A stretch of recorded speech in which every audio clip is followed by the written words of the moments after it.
Just put the question to you, Victor, about the scenario in which Donald Trump comes good on his promise of imposing 60% tariffs on certain Chinese goods. What options does China have when it comes to a response to that? First of all these tariffs that Mr. Donald Trump wants to impose on the Chinese export to the United States are taxes on the American people. And eventually they will drive up inflation, eroding the living standards and the quality of life of the American people. And eventually it will be very destructive of the U.S. economic development in itself.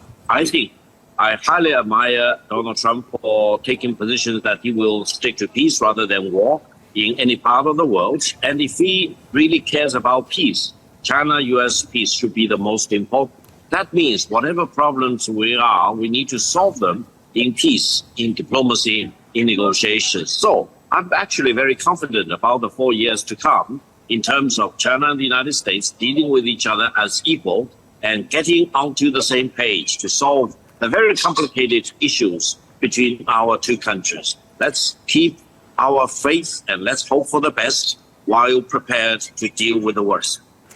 Now, we have heard, of course, that Chinese electric vehicles really are a thorn in the side of the US auto market. Do you see a link at all between Donald Trump's threat on tariffs on Chinese electric vehicles and also Elon Musk's firm support for Donald Trump? First of all, I think the Biden administration has made the worst mistake in eliminating or banning anything Chinese for the EV car export, software, hardware, etc. It's total ban.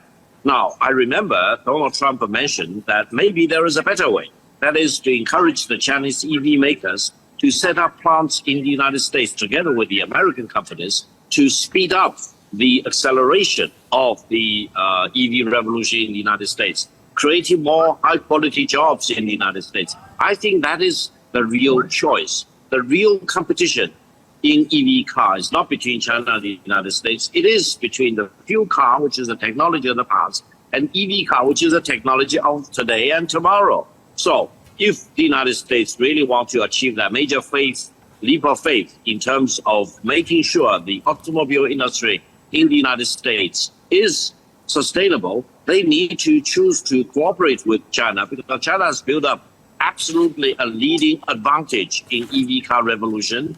And if the United States wants to drag their feet, they are actually turning the automobile industry in the United States into another Kodak. That is not in the best interest of the American people, I'm afraid.